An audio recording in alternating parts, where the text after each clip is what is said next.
수도사에서 그 고행하는 그 분들이 그런 기쁨인 거야.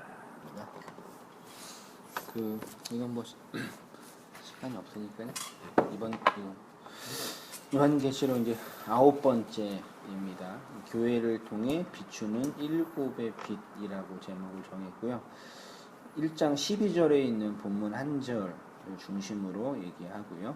12절을 보시면 몸을 돌이켜 나에게 말한 음성을 알아보려고 돌이킬 때에 7 금촛대를 보았는데 촛대 사이에 인자 같은 이가 발에 끌리는 옷을 입고 가슴에 금띠를 띠고 머리와 털이 희기가 양털 같고 눈 같으며 그의 눈은 불꽃 같고. 여기 있는 예수님의 모습을 그림으로 그리면 어떨 것 같아요?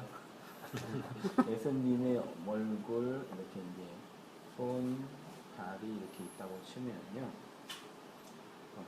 발에 끌리는 옷이 이렇게 있고요, 오른손에는 7 촛대가 이렇게 있어요. 7 촛대가 있고 눈은 불꽃 같고 빨간색이고, 그다음에 입에서 뭐가 나와요? 검이 나와요. 검이 나오고, 그 다음에 또 뭐예요? 얼굴에는 해가 확 빛나고.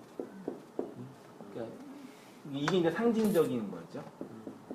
각각의 상징이 의미하는 바가 있겠죠. 그거는 이제 나중에 본문 강의할 때 하고, 오늘은 이제 7 금촛대가 뭘 의미하는지 본문을 살펴보고 그것이 우리가 어떤 의미가 되는지 한번 적용해 보도록 할게요. 7 금촛대 사이에 계신 예수님. 요한이 본 예수님의 모습에는 각각이 주는 의미와 내용이 있습니다. 7 금촛대 사이에 예수님이 인자 같은 이의 모습으로 계십니다. 다른 곳도 아닌 7 금촛대 사이에 계신 예수님의 모습이 우리에게 주는 의미는 무엇일까요? 성경에서 7이 의미하는 것은 충만, 완성, 언약이라고 하였습니다. 7이라는 게 성경의 모든 수가요 다 의미가 있고, 또 이제 요즘에 이제 게마트리아라서 파자 얘기가 있거든요. 김건선 목사님 좀 했는데, 저는 되게 좀 뭐죠? 하나님이 원래 성경 그 원어를 주실 때 그런 문자적 의미를 주셨다고 여겨져요. 그랬을 것 같아요. 왜냐하면 문자 자체가 상형 문자에서부터 시작된 거니까요. 근데 의미는 분명히 있지만 그 의미는 모두 다 예수 그리스도로 수렴이 되는 거니까, 기독론적인 이해가 있는 사람들에게는 그 문자 하나하나의 의미를 다 몰라도 되는 거죠, 솔직히. 그러니까 굳이 해석하기 어렵고 해석에도 어려움이 있고 완벽하게 해석할 수 없는 그 문자를 들이하면서 아주 분명하게 드러난 계시에 완성된 예수가 있는데, 저 끝에 희미하게 보이는 거 가지고 인생 바치면서 그거 가지고 싸우고 막 이게 옳다 저거 옳다 하고, 원어로 안 하면은 뭐 성경도 못 본다고 그러고, 막 나머지는 성경도 그렇게 막 하는 것도 그것도 웃긴 거다 생각이 들더라고요. 의미는 분명히 있는데, 근데 요즘에 너무나 그거 가지고 막 자의적으로 해석하고 진짜 미친놈처럼 진짜 뭐죠? 꼴통이라 그래야 돼. 진짜 많아요. 그래서 진짜 무섭더라고요, 진짜 어느 때는. 그런데 이제 그 와중에도요, 숫자가 가지고 있는 어떤 선명한 의미가 있다고, 이제 분명하게 드러나는 게 있다고 이렇게 얘기하는 게 7이죠. 7일, 7날. 재미있게도 창세기 7날이 있고 계시록이 7이 있어요. 오늘 꼭 잠깐 나누겠지만, 하나님이 우리에게 7이라는 언약을, 이게 묵시에 관련된 거죠. 7이라는 언약을 무엇으로 우리에게 주셨어요? 네, 열은 계명이죠.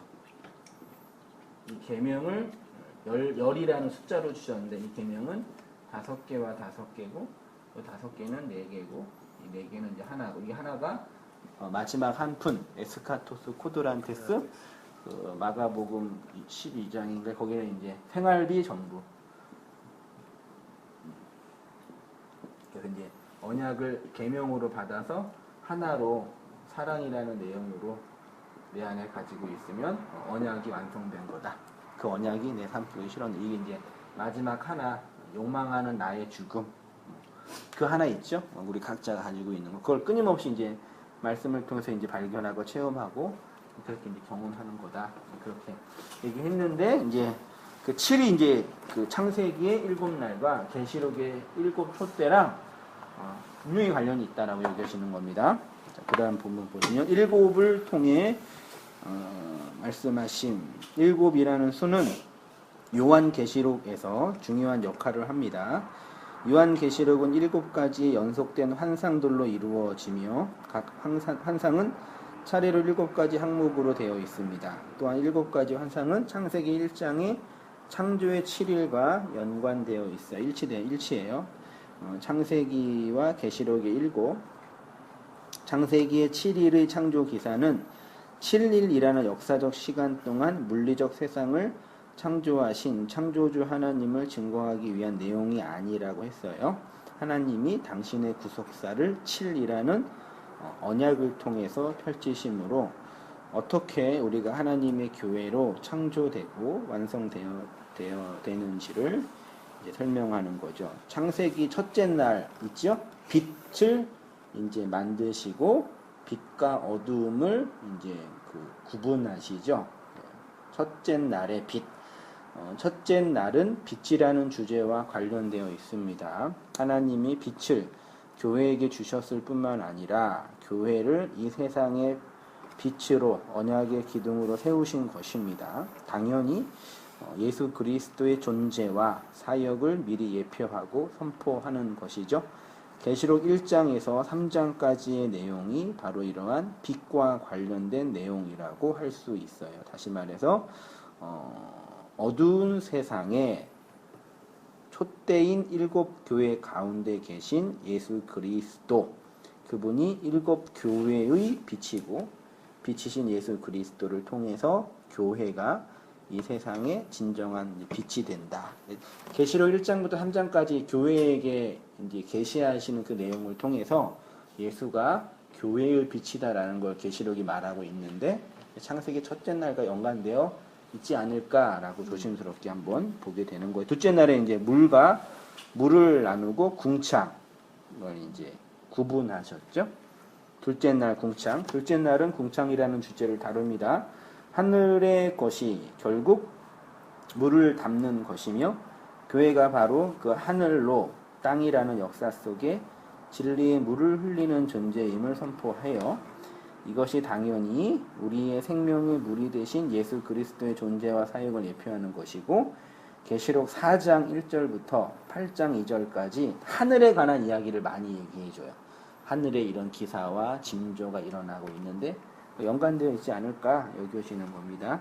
그 다음에 창세기 1장 9절부터 셋째 날에는 이제 그 물을 한 곳에 모이고 모인 물을 바다라 그러고 묻을 드러나게 하고 땅에 이제 씨 있는 이제 그 채소 열매를 나무를 맺는 거 그게 나와요.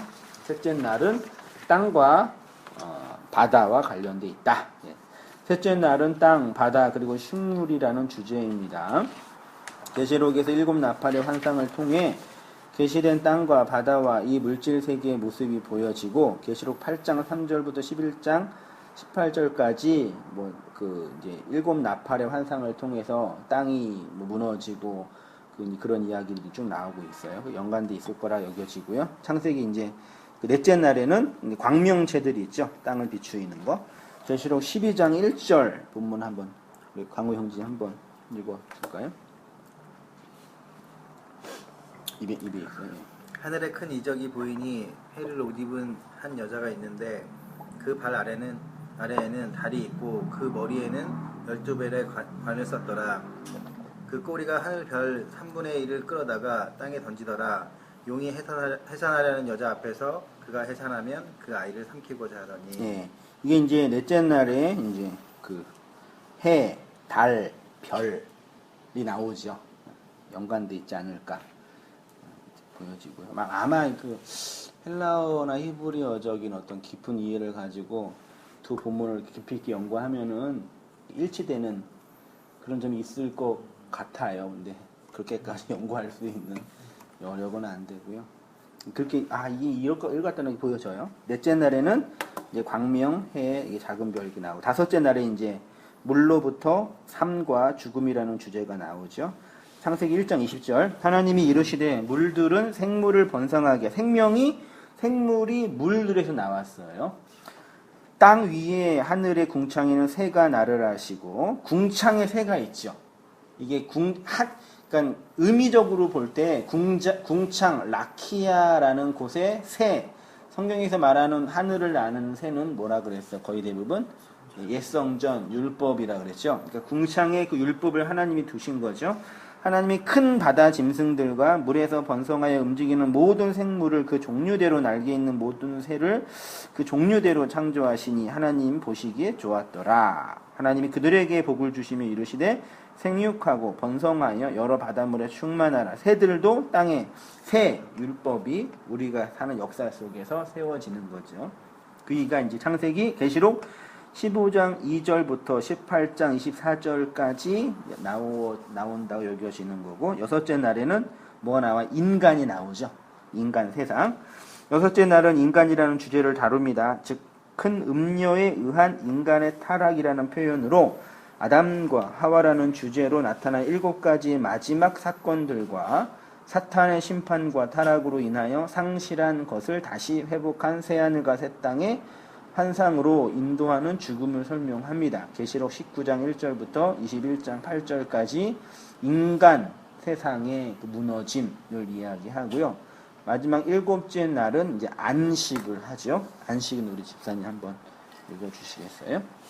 7째 날은 영원한 안식일과 관련되어 있습니다. 새 예루살렘이라는 표현으로 그 안식을 설명하는 것입니다.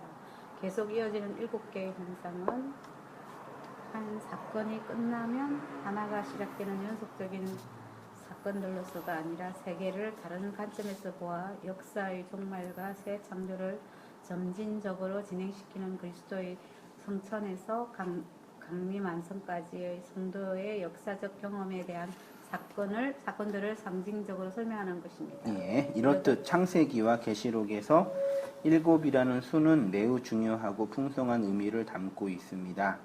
우리에게 하나님의 언약을 담고 오신 예수 그리스도가 바로 그 하나님의 언약을 우리의 인생과 역사 속에서 실행하고 완성하신 것이고, 결국 이거 하나만 기억하면 될 것 같아요. 이 역사는 하나님의 언약을 실로 1급으로 받은 자들의 영적 전쟁. 계시록에서 첫째 날부터 7째 날까지 이런 그 환상과 기사들 보면 하늘의 전쟁이 있고 땅 3분의 1 뭐 핏비루로 변하고 뭐 지진이 일어나고 뭐 용이 일어나서 그 모든 것이 미래에 있을 어떤 전쟁이 아니에요. 그러니까 예수님을 믿고 성령을 받은 교회의 역사 속에서 지금 지진을 경험하시잖아요. 그동안 내가 믿었던 그런 신념들, 내 그 율법주의적 신관, 인본주의적인 역사관, 그 땅이 움직이고 지진이 일어나서 무너지고 있잖아요. 그 영적인 전쟁, 아마겟돈 전쟁이죠. 그러니까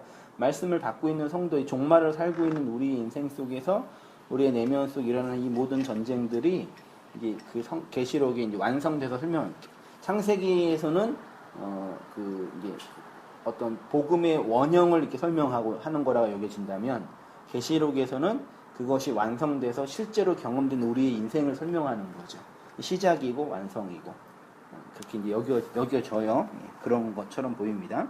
그래서 이제 이 역사는 하나님의 언약을 1급으로 받은 자들의 영적인 전쟁이다.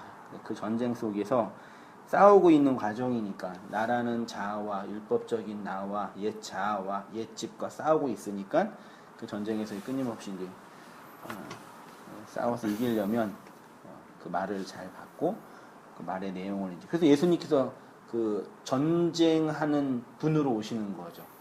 눈이 이제 불꽃처럼 그 입에서는 그 검이 나오고 심판자로 우리 인생에 오시는 거죠. 우리가 경험하고 있는 거죠. 7 금초 때 계시록 1장 12절 몸을 돌이켜 아까 읽었죠. 요한이 본 예수님의 이 모습은 7 금초 때 사이에 인자 같은 이로 계신 예수님인데, 이 예수님이요 스가랴 4장 2절에 이렇게 나와 있어요. 그가 내게 묻되 내가 무엇을 보느냐? 내가 대답하되 내가 보니 순금 등잔대가 있는데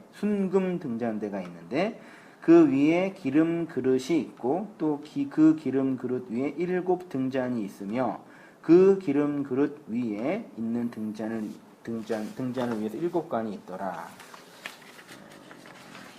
계시록 1장 12절에서 촛대란 헬라어가 위키니아인데 등경, 등잔, 등대, 촛대를 의미하고요. 등불의 빛을 비추기 위해서 등경이나 촛대 위에 올려놓습니다. 70인 경에서 리키니아는 약 40분 정도 남았는데 히브리어 메소라의 역어로 사용이 되었고요. 이 메소라가 출애굽기 25장 31절에 등대, 등불과 관련되어 있는 어구예요. 출애굽기 25장 31절 우리 김관영 선생님 한번 읽어주시겠어요? 너는 순금으로 등잔대를 처음 만들되 그 밑판과 줄기와 잔과 꽃받침과 꽃을 한 덩이로 연결하고 가지 6을 등잔대 곁에서 나오게 하되 다른 3가지는 이쪽으로 나오고 다른 3가지는 저쪽으로 나오게 하며 이쪽 가지에 살구꽃 형상이 잔색과 꽃받침과 꽃이 있게 하고 저쪽 가지에도 살구꽃 형상이 잔색과 꽃받침과 꽃이 있게 하여 등잔대에서 나온 가지 6을 갖게 할지며 등잔대 줄기에는 살구꽃 형상의 잔밑과 꽃받침과 꽃이 있게 하고 등잔대에서 나온 가지 6을 위하여 꽃받침이 있게 하되 2가지 아래에 한 꽃받침이 있어 줄기와 연결하며 또 2가지 아래에 한 꽃받침이 있어 줄기와 연결하며 출애굽기에 있는 이 본문인데 그 밑에 제가 사진을 찍었죠. 맨 아래 이렇게 이게 있죠. 이게 그러니까 맨 아래에 있는 이 등잔대예요. 여기서 쭉 하나 이렇게 기둥을 박아요. 박은 다음에 등잔대 있고 이렇게 해놓은 다음에 양 사이드에 6개씩 하나 둘 셋 하나 둘 셋 했죠. 여기 끝에 이제 등경 여기 등경이 이렇게 있는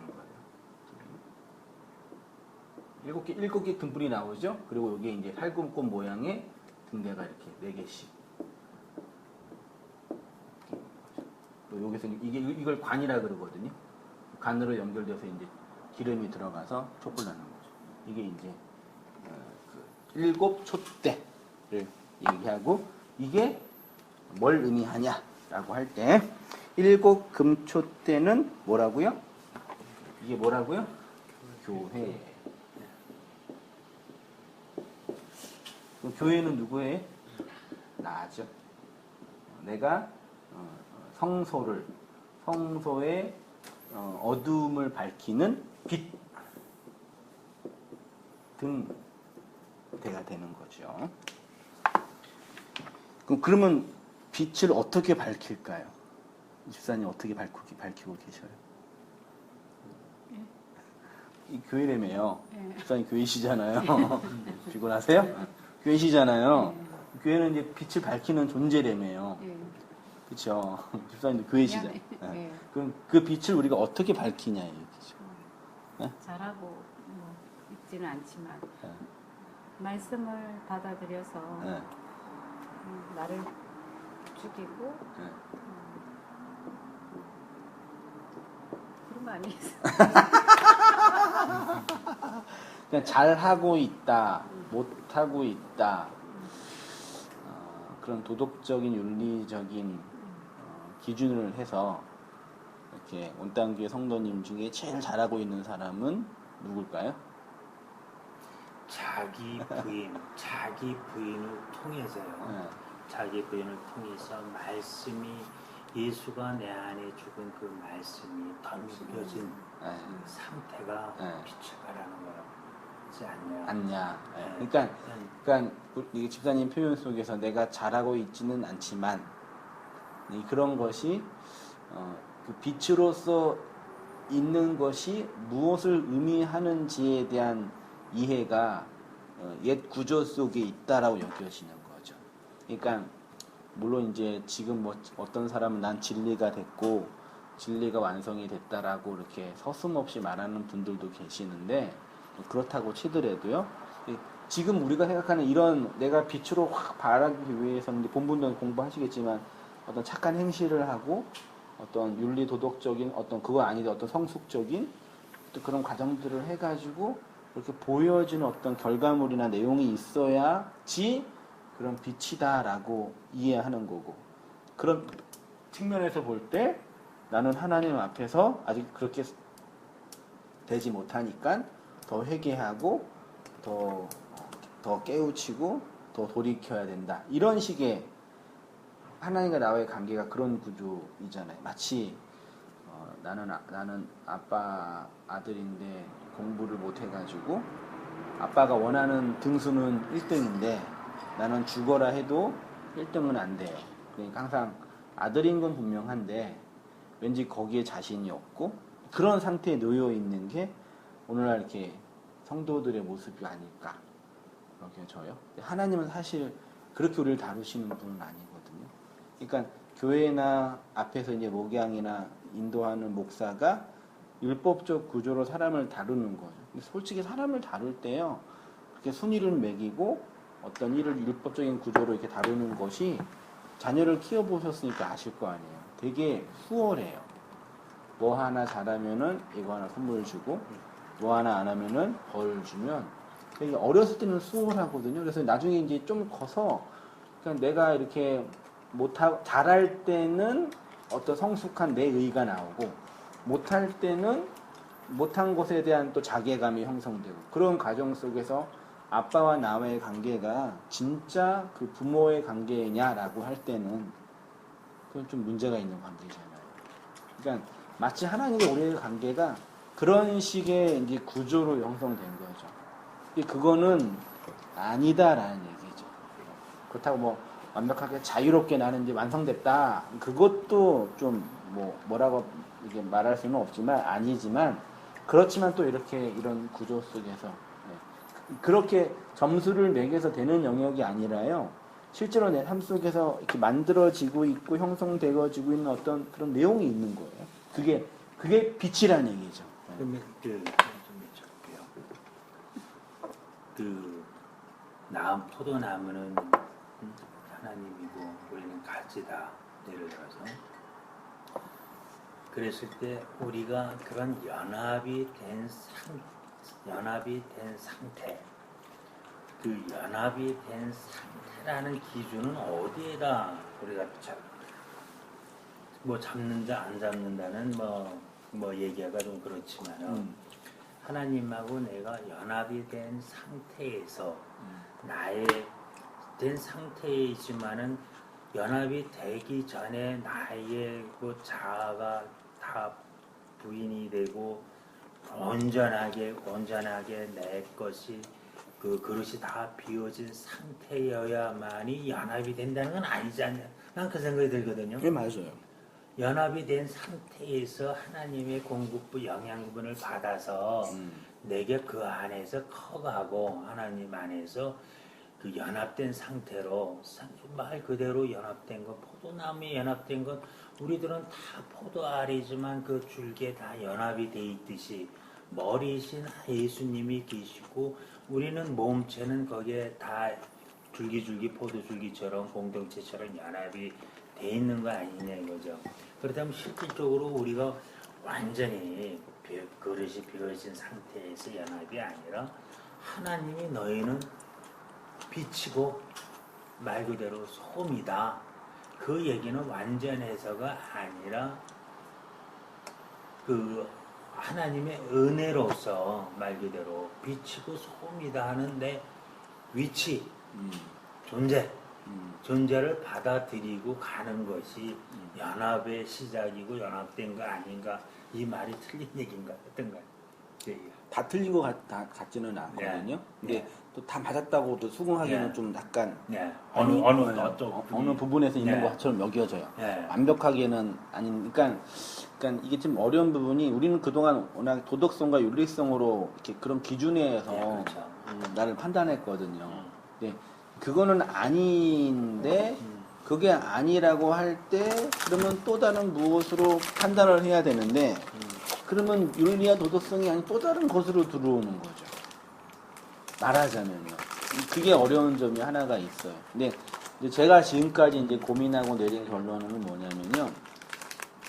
이런 우리의 인생 속에서 우리 아버지의 말씀을 받아서 그 말씀을 받아서 전쟁을 경험하고 지진이 일어나서 삶의 체계가 무너지고 아파하고 실패하고 좌절하고 이런 어간 속에 있는 경험들을 그것 자체가 빛이란 얘기죠. 그것이.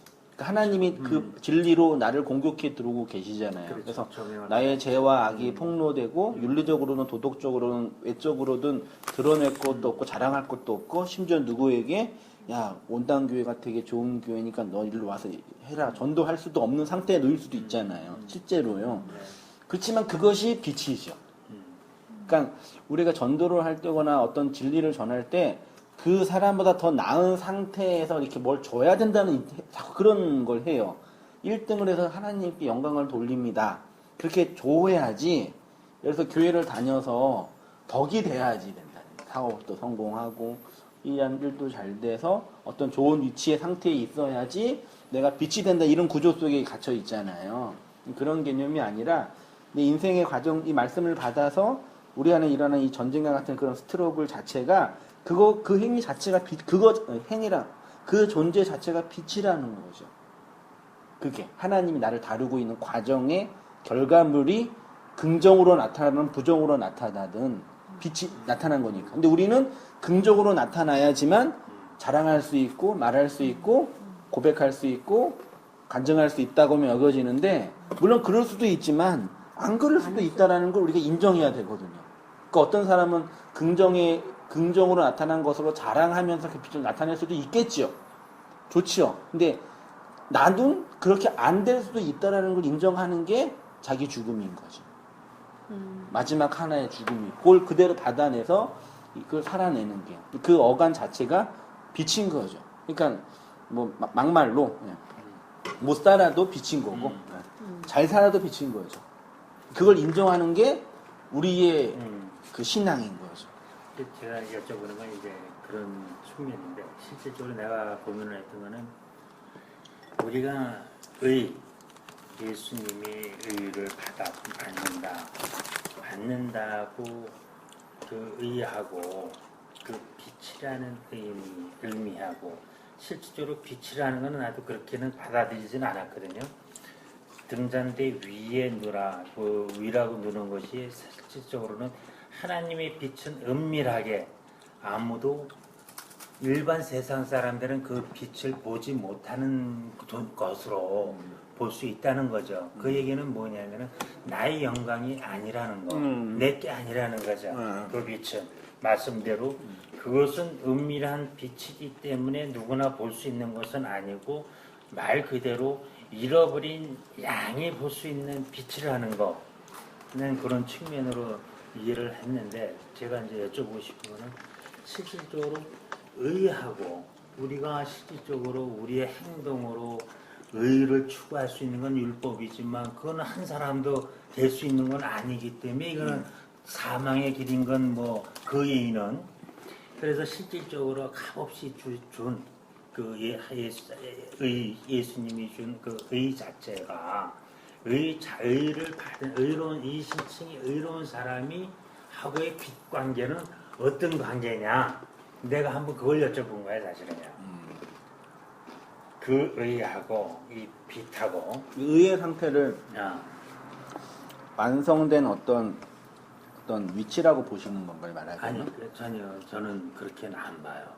의라는 거는 말 그대로 값없이 너한테 준 그 어떤 거 예수님이 하신 어떤 거 그 예수님이 그 일을 행하기 때문에 내가 이걸 받을 수 있다는 거 그래서 믿음이 그것을 믿는 사람이 진짜 모형이 아니라 내용으로도 믿는 사람이 그 일을 전가받을 수 있다는 거. 난 이렇게 보았거든요. 말하자면 쉽게 뭐 중간 결론을 내리면은 그렇게 우리 인생의 하나님의 말씀으로 전쟁과 같은 그런 고난이든 실패든 좌절이든 성공이든 그런 내용을 경험하고 있는 상태가 의로움이다라고 정하면은 일단 문제는 쉴 것 같아요. 그게 하나님의 의의다 라는 얘기죠. 그러니까 예수님이 이루어놓은 그 의가 우리 안에 적용될 때 칭이 될 때 이런 경험이 일어나는 거죠. 어떤 온전하고 완전한 완덕의 상태. 그러니까 우리 지금 사회교육도 그러시면요. 잘하는 사람, 1등인 사람만 살아남고 못하고 실패하는 사람들은 찌그러지는 게 지금 우리나라 사회교육이잖아요. 신앙도 그렇게 들어와요. 그죠? 근데 그는 우리가 실질적으로 욥을 보게 되면 웬만한 신앙을 하는 사람들은 진짜 나의 행복만이 그것이 의라고 생각하는 사람은 아마 없을 거예요. 실질적으로 나한테 주어지는 것들이 실질적으로 의도적인 건 아니지만 나한테는 역경이 올 수 있고 그것이 내 마음속엔 당연한 거지만은 우리가 세상에서 역사 속에서 살고 있기 때문에 이 역사 속에서 오는 것들도 실질적으로 모든 역경들도 이것도 말 그대로 하나님이 주시는 거고 잘 되는 것도 하나님이 주시는 거고 당연히 이런 것들을 온전하게 그냥 우리가 순응하면서 받아들일 수 있는 그런 힘이 있을 때 그때 우리는 자유로워졌다 이런 개념으로 나는 보아왔고 또 그것이 맞지 않나 하는 생각인 거고 그래서 제가 이제 여쭤본 거는 우리가 빛이다 하는 것들은 실질적으로 뭐 내가 행복하고 내가 어디에 뛰어나서 위에 쓴 것이 아니라는 거는 뭐 사실 우리 교회 다니는 사람들은 다 깨우쳐 있지 않나 하는 얘기죠. 그래서 실질적으로 그 아까도 다시 내가 질문했던 사항이 욥도 의를 받은 거냐 먼저 예를 들어서 그 역경 속에서 의를 받은 상태에서 역경을 받은 거냐 아니면 역경을 다 받고 나서 의를 받은 거냐 예를 들어서 이제 그런 어떤 이제 빛하고 이제 이런 점을 내가 한번 여쭤보고 싶었던 거예요. 그걸 어떻게 내가 해석을 해야 될까? 그러니까 두 개 다 장단점인 해석이 있을 것 같아요. 의로운 상태에서 의로운 자가 이런 하나님의 과정을 경험한다라고 하는 게 더 좀 낫지 않을까 생각이 들어요. 다 과정을 겪고 나서 의로운 자가 됐다라고 하는 거는 좀 그렇죠. 부담스럽다 생각이 드네요. 의로운 자는 이런 인생과 역사 속에서 이런 삶을 경험한다. 그렇지만 결국 하나님께서 하나님의 주권을 완성해 가실 거다라고 이게 그런 포맷을 만들어 놓으면 그걸 인정하면 쉽지 않을까 생각이 듭니다. 저도 뭐 욥기를 제가 잘 아는 건 아닌데 생각해 본 적이 있었거든요. 그거 같아요. 그러니까 하나님이 욥한테 욥은 의로운 자라고 하셨잖아요. 근데 욥은 자기가 의로운 자로 알고 있었는데 자기가 갖고 있는 걸 다 걷어내시잖아요. 그러니까 그리고서 결국 마지막에 의로운 자로 세우시는 거잖아요. 그러니까 이게 아다르고 어다르 주체가 다른 거죠. 우리는 그 고난을 겪어서 뭐 옛날 저 교회 갔을 때 이거 뭐지 인내 말고 연단을 받아야지 뭐 이렇게 한다고 뭐 이런 얘기 많이 하잖아요. 그러니까 그렇게 해야지만 뭐 의로운 자가 되는 게 아니라 그건 아무 상관이 없고요. 하나님 의로운 자고 했으니까 의로운 자인 거죠. 근데 마지막에 여기 그렇게 말씀하신 하나님을 보는 거죠. 그러니까 그 하나님을 제대로 본 거죠. 그래서 의로운 자가 되는 거죠. 그러니까 다시 얘기하면 하나님 의로운 자라고 아예 해놓은 거예요. 바꿔서 지금도 하나님의 그 말씀하신 의가 진리가 이미 깔려 있는 거라고 보는 거죠. 그러니까 제 맞는 목사님이 아닌 건 쳐주세요. 그러니까 이미 진리가 깔려 있는 거고 깔려 있는 건데 바꿔서 얘기하면 우리가 뭐 지금 막 다른 교회에서 잘못 신앙생활 하고 있는 사람도 어제 하나님 다 진리로 다 만드신 거잖아요. 이유가 있어 다 만드신 거잖아요. 근데 하나님이 그 진리로 세우시는 거죠. 이 말이 이상하네. 내가 그렇죠. 내가 거기서 보게 되면은 내 느낌은 그거거든. 의로운 사람이 하나님을 본다는 거는 그건 맞는 얘기인데 의로운 사람이 나중에는 하나님을 만다는 거는 그렇다면 지금 얘기했듯이 우리 양재님이 얘기했듯이 하나님을 봤기 때문에 의롭다. 처음에 의와 나중에 의는 지금 얘기한 것 중에 난 목사님 얘기가 얘기 들어보는 게 뭐냐면 의로움을 받았기 때문에 이 고난도 다 엮어 나가서 의로운 자이기 때문에 나중에 하나님을 본 거다. 이제 이것이 맞지 않나 하는 생각이 들어요. 아니, 설득력이 있지 않나. 지금 그러니까 의로운 자로 받아서 어. 이런 고난을 받게 돼서 의로운 자로 세웠다는 말씀이신가요? 아니, 의로운 한 자이기 번이지. 때문에 한 번 의로움은 한 번을 네. 받는데 맨 처음에 의로운 욕기한테 갔잖아 하나님이.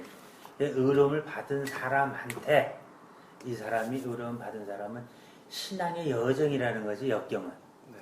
네. 신앙의 여정을 의로움을 받은 사람은 신앙의 여정을 받아서 결국에는 내가 하나님을 보게끔 만들겠다.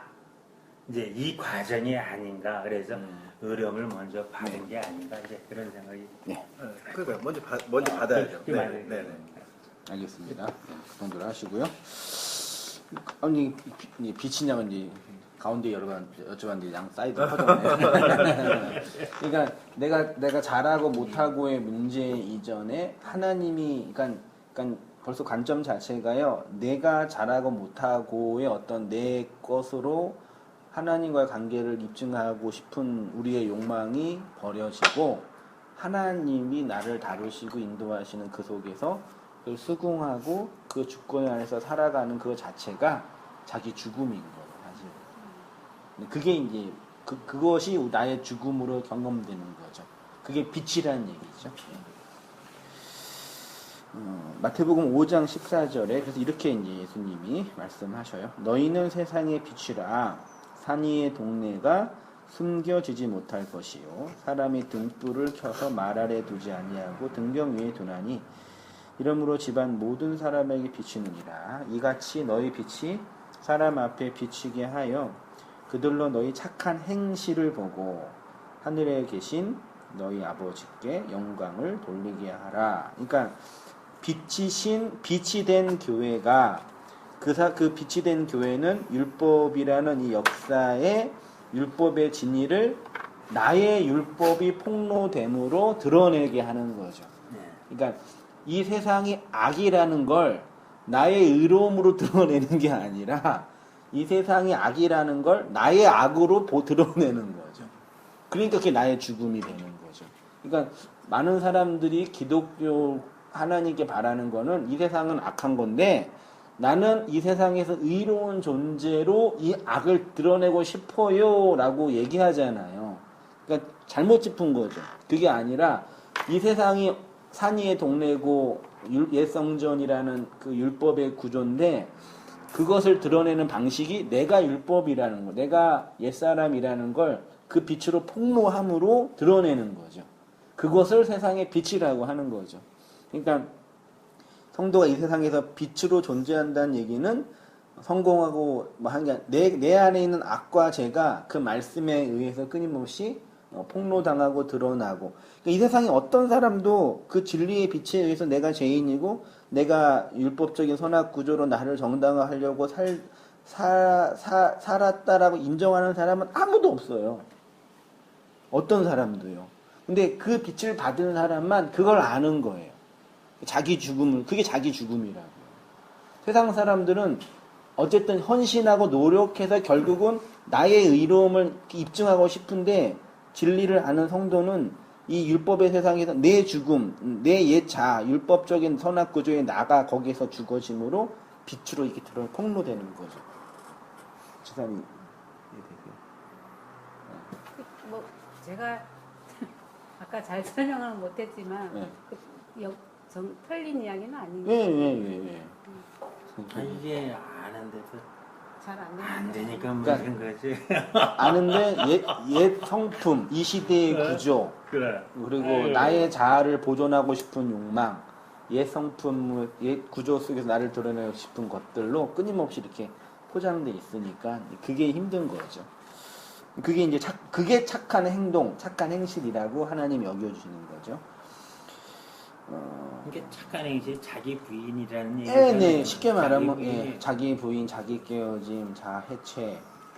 그 자기 부인, 자아 해체를 이제 너무 금욕적인 포기 이런 정도로만 이해하는 분들이 있을 수 있으니까 꼭 그것만은 또 아니거든요. 어떤 의미에서는. 교회를 통해 비추는 진리의 빛, 계시가 완성된 종말의 시대에 이 진리의 빛은 바로 그 빛을 담은 교회를 통해서 비추어집니다. 요한복음 12장 35절 예수께서 이르시되 아직 잠시 동안 빛이 너희 중에 있으니 빛이 있을 동안에 다녀 어둠에 붙잡히지 않게 하라. 어두움에 다니는 자는 그 가는 곳을 알지 못하느니라. 너희에게 아직 빛이 있을 동안에 빛을 믿으라. 그리하면 빛의 아들이 되리라. 예수께서 이 말씀을 하시고 그들을 떠나가서 숨으시니라. 아직 빛이 있을 동안이란 무슨 뜻이냐면 진리의 실체이신 예수님이 육체로 계시는 시간입니다. 그러나 예수님이 죽고 부활하여 이 세상을 떠나기 전 내 밖에 있는 예수님은 나의 빛이 될 수 없습니다.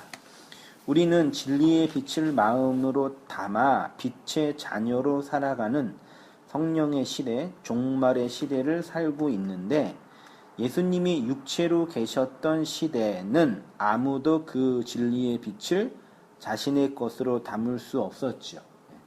그러나 예수가 죽고 부활하여 그리스도의 영을 받은 종말의 시대에는 그 빛을 자신의 마음으로 담은 자들이 세워지는 것인데 그렇게 하나님의 진리의 빛을 받아야 할 교회가 이 역사를 통해서 다 완성되면 우리의 시간과 공간으로 형성된 역사는 영혼의 묵시 속으로 빨려 들어가고 빛의 나라가 제가 옛날에 한번 촛불 예화를 들 때 내 안에 들어온 그 빛이 내 육체, 내 율법적 선악구조, 이 코스모스의 세상을 하나하나 죽여가면서 그 빛이 이제 탄다고 얘기했잖아요. 그거죠.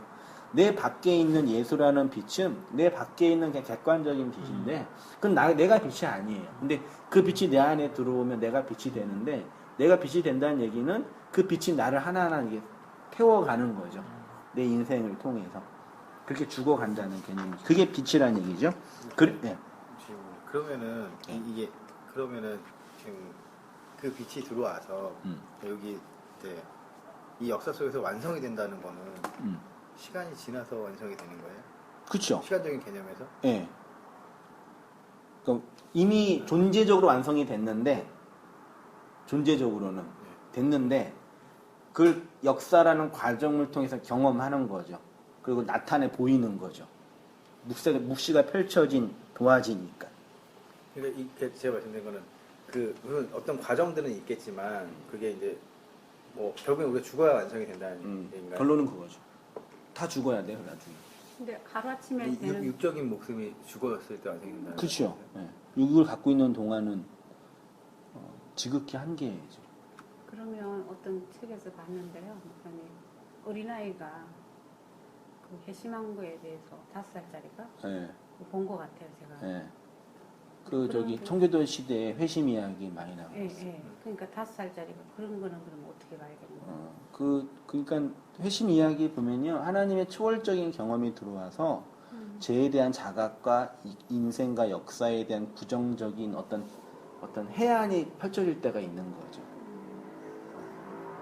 그럴 때가 이제 5살에 천국 보고 그런 개념이 아니라 그런 개념이 청교도 시대 때 로이드 존스 조나단 에드워드 시대 영적인 각성과 부흥이 활발했던 시대에 그런 경험이 있는데 지금 인문학적으로나 심리적으로 볼 때 그걸 다 고지고대로 믿기에는 좀 부담스러움이 있죠. 옛날에 조나단 에드워드 시대 때 5살짜리니까 지금으로 말하면 한 결이 정도 나이 되는 거예요. 그런 아이가 갑자기 집에 없어졌어요. 보니까 그 마법관에 들어가서 한없이 울고 있는 거예요.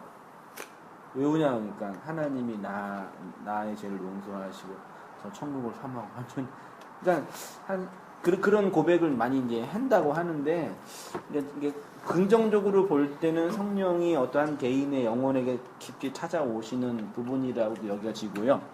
부정적으로 좀 해석을 한다면 되게 율법적이고 도덕적인 윤리적인 가르침 속에서 그런 가르침의 어떤 긍정적 작용으로 죄에 대한 각성과 그런 것이 일어난 시대라고 여겨지죠. 저희가 회심의 경험할 때도 그랬었거든요. 그런 경험이 있는 거죠. 근데 그런 경험이 있을 수 있는 거죠. 그렇지만 어린아이는 어린아이죠. 그 옛날에는 그거 보고 뭐? 아니 부러운 게 부럽지. 그게 뭐라 나도 그렇게 될 근데 수 있을까? 조나단 에드워즈드의 10살 때 회심했어요. 천재가 10살 때 회심을 하니까 그 회심한 그 심성으로 학문을 연구하고 생활 기후를 아주 도덕적으로 만들어 버리니까 아주 탁월한 어떤 그런 학문적 그 신학적 틀이 된 거죠. 그러니까 그런 대작을 만들어 놓을 수 있는 거죠. 그건 한두 명 천재나 그런 거죠. 일상적으로는 좀 어려울 것 같아요.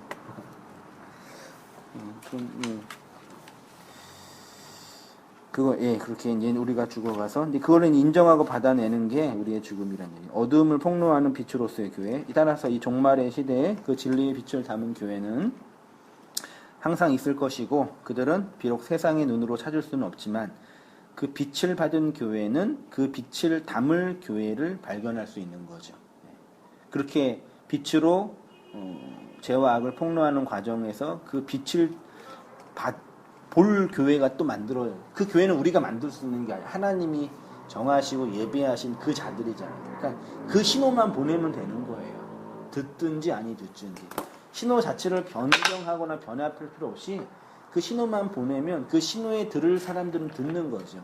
그게 복음이죠.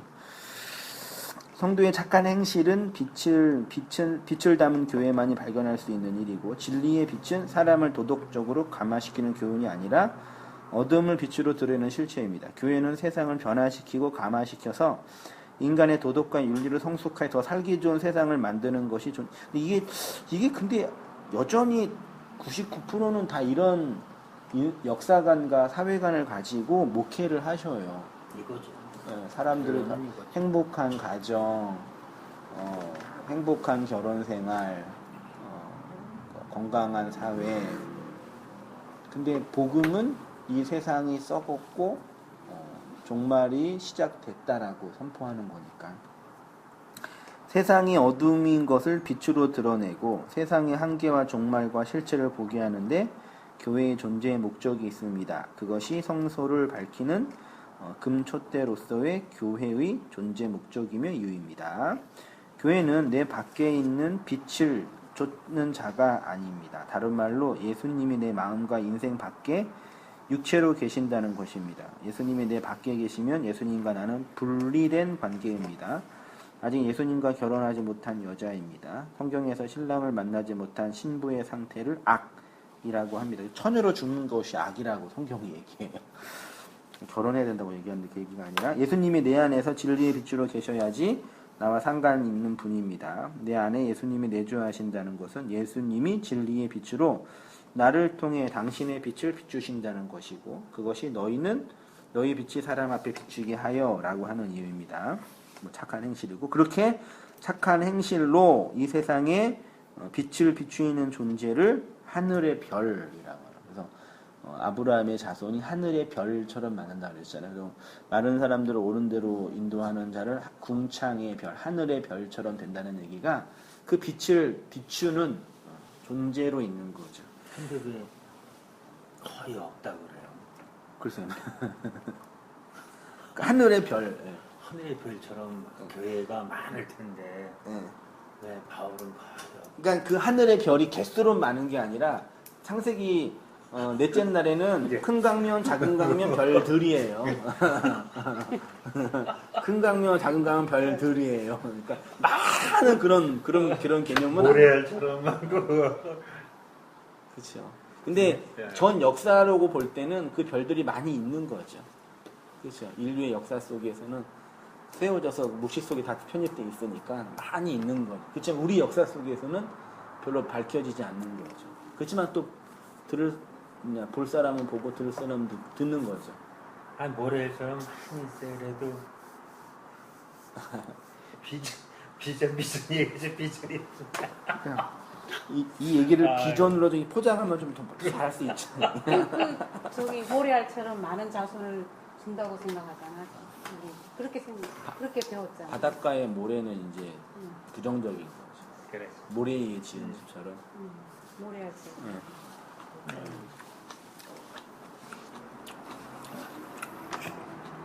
빛은 어두움이 있을 때만 빛입니다. 근데 이거 왜 먹었죠? 내가 진짜 아유. 그래서 이 세상은 어두울 수밖에 없어요. 빛이 어둠을 감화시키고 변화시키는 것이 아니라 어둠을 태워서 빛을 내는 거예요. 그러니까 세상에 여기 영화나 뭐 문화나 그 글을 이 보면요. 말씀 참 좋네요. 어둠을 태워서 빛을 낸다. 그러니까 이 영화 보면은 항상 선악이 항상 있어요. 선악이 항상 있는데요. 그 선이 선되려면요, 악이 선에게 죽어야 돼요. 그래야지 선이 선되는 거예요. 그러니까 영화나 연속곡을 볼 때 그 선한 주인공이 정말 드러나려면요, 악을 행하는 그 사람이 정말 탁월하게 그 의인을 공격해야 돼. 그래야지 그 영화가 재미있어요. 그러니까 의인이 고난을 받고 막 죽을 고생하고 막 그렇게 해야지 그게 되게 재밌잖아요. 너무 둘 다 착하고 그러면 하나를 안 봐요. 막장 드라마가 그거잖아요. 맞잖아요. 근데 성경은 의가 빛이 어둠을 이렇게 잡아먹는 모양으로. 그러니까 빛이 빛되려면 어둠을 재료로 해야 된다는 얘기잖아요. 그쵸?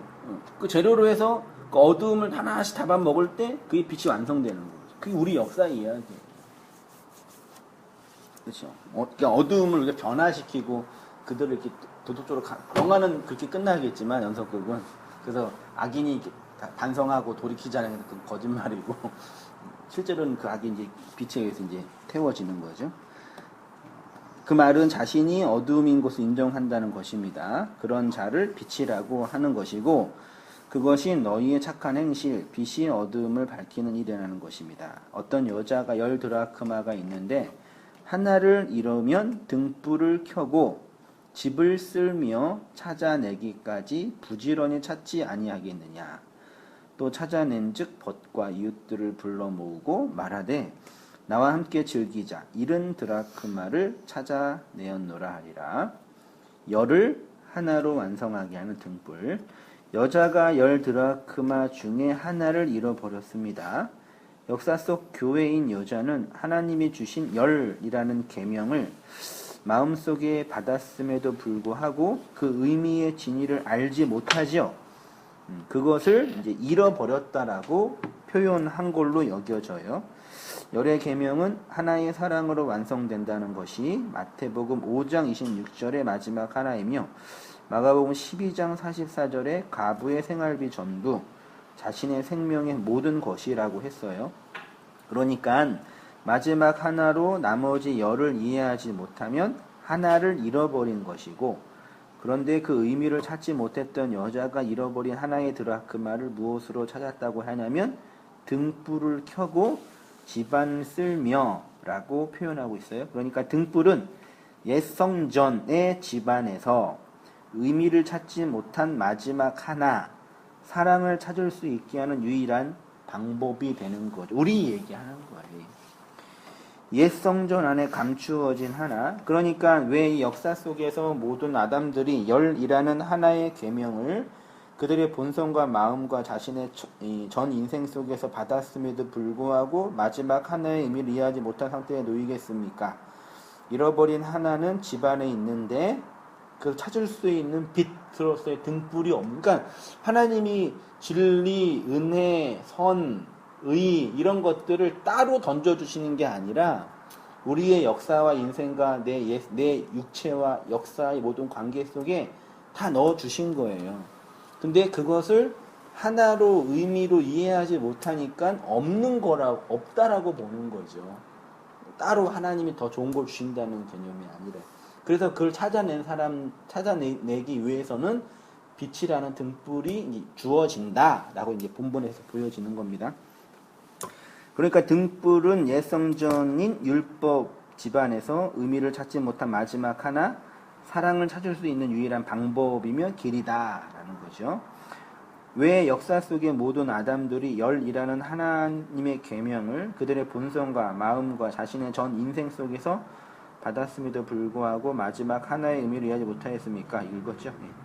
잃어버린 하나는 집안에 있습니다. 옛 성전 안에 있다는 것이죠. 그런데 찾지 못하는 이유는 빛을 비추는 등불이 없기 때문입니다. 우리 각자가 육체라는 자신의 옛 성전 안에서 빛이 자신 안에 들어오지 않아서 자신의 옛 자 안에 있는 그 하나를 사랑이라는 내용으로 이해하지 못하게 된다는 것입니다. 그러니까 그 진리의 빛이 등불이 우리의 마음과 역사 속에 비추면 찾아내게 되는 거죠. 그걸 줬다는 얘기는 주신다는 얘기죠. 사랑은 진리를 함께 나누는 것. 그런데 누군가에게는 그 빛이 불가항력적으로 무조건적으로 들어와 하나에게 비추이게 됩니다. 그래서 그 하나를 찾을 수 있게 됩니다. 그러면 벗과 이웃들을 불러서 잃어버린 마지막 하나의 동전의 의미를 내용으로 설명할 수 있지요. 그래서 함께 즐거워할 수 있는 것입니다. 고린도전서 13장 6절에 있는 것처럼 사랑은 진리와 함께 진리라는 내용으로 기뻐하는 것입니다.